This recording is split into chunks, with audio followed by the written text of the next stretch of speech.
Je m'appelle Jenny Sassier, je travaille pour le haras du Mont du Monde depuis à peu près 3 ans et demi. Avant ça, j'ai travaillé pas mal à l'étranger. J'ai fait l'Australie, la Nouvelle-Zélande, le Japon, l'Afrique du Sud, l'Angleterre, l'Irlande et les États-Unis. Ce qu'on apprend à l'étranger par rapport à la France, je pense surtout qu'il faut avoir un esprit dans un sens un peu critique, c'est-à-dire qu'on apprend toujours quelque chose, que ce soit positif ou négatif.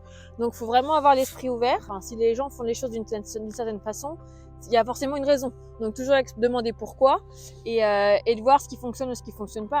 Et en plus d'observer, c'est gratuit. Donc, faut juste ouvrir les yeux et poser 10 milliards de questions quand c'est possible.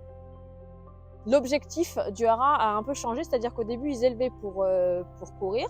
Et en fait, maintenant, l'idée, c'est d'élever pour vendre. Donc, évidemment, on ne pense pas les croisements de la même manière. C'est-à-dire qu'il faut quand même se dire que dans 2 ans, il faut que le croisement soit commercial, en tout cas que les talons soient à la mode. Donc, dans l'idée, les gens recherchent quand même plutôt de la précocité. Des chevaux qui courent plutôt à 2 ans quand c'est possible. Il faut que le croisement, en fait, corresponde au physique de la mère ou au physique de l'étalon et que la génétique ait du sens. Donc déjà pas forcément trop d'inbreeding et surtout pas trop rapproché.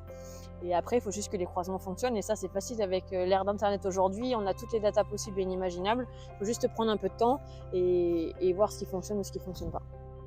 Alors, dans ce paddock, nous avons 4 mâles. Donc, le pot de colle à droite, c'est un Wheaton Basset, c'est le demi-frère de Corey Beach qui est à l'entraînement chez Yann Barbero. Celui de droite, c'est un Galloway. La mère, c'est Vegas Angel. Voilà, encore un autre pot de colle. C'est une mère par d'Archangel et de Lope de Vega, un croisement d'Archangel Lope de Vega sur Galloway du coup. Ça, c'est un Persian King. Hein, mon Lilou, Vivid Dream. Donc, c'est la demi-sœur de Shamti, qui est plutôt bien née aussi. Et le copain qui est derrière, qui veut pas trop qu'on l'approche, c'est aussi un Wheaton Basset qui est né au mois d'avril et du coup c'est, en fait ils sont cousins.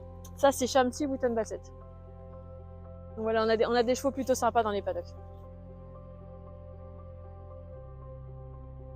Et ça c'est Taz. Yeah. Pour moi, la plus grande qualité pour un cheval de course, il s'en fiche de savoir combien il a coûté aux ventes ou savoir quel est le prix de l'assaillie ou qui était le papa ou qui est sa maman. C'est vraiment le mental. Donc si les chevaux ils ont un bon mental, franchement ça aide. Et après l'envie de gagner. Et ça s'éduque pas. C'est vraiment propre à chaque individu. Voilà, ça c'est Papy qui rentre de son paddock. Il a été acheté avec le haras. Il a 30 ans depuis au moins 10 ans. Il est en retraite, on s'occupe juste de lui. Ici, ce qui est bien, c'est qu'on s'occupe des chevaux qui valent 1 euro ou 1 million, on s'en occupe tous pareil. Quand je disais tout à l'heure, un chef d'orchestre, il peut rien faire s'il a pas ses musiciens. Bon, bah là, c'est un peu la même chose. En fait, il peut y avoir une tête pensante ou même entre guillemets un chef. S'il y a pas l'équipe qui suit derrière, le travail peut pas être fait correctement. Parce que c'est quand même maintenant assez rare de trouver du personnel qui soit motivé et investi.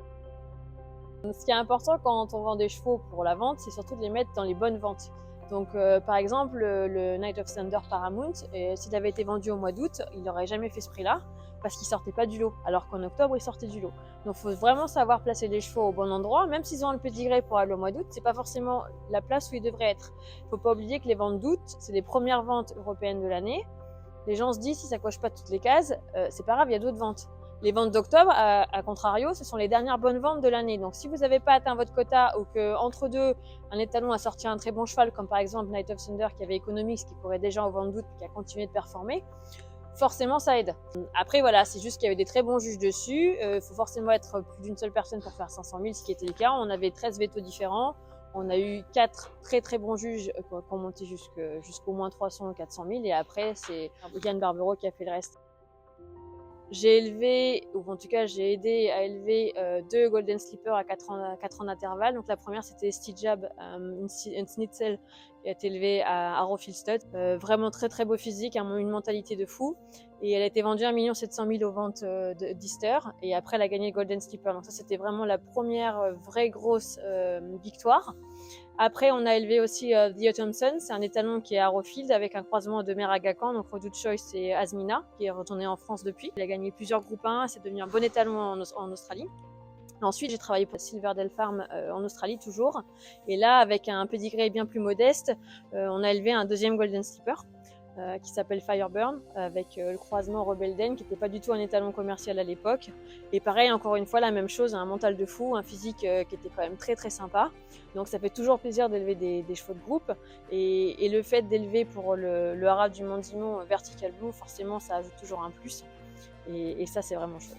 Tout ce que je souhaite, en tout cas, aux futures générations, c'est d'être en fait de faire un métier qui les passionne, que ce soit les chevaux ou même dans autre chose.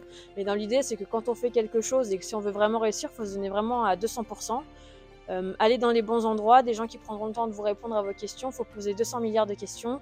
Vraiment bien observer, parce que ça c'est très important, on apprend vraiment beaucoup de choses en observant, et se donner à fond dans ce qu'on fait, peu importe ce qu'on fait. Si on veut réussir dans la vie, il faut vraiment se donner à 200%.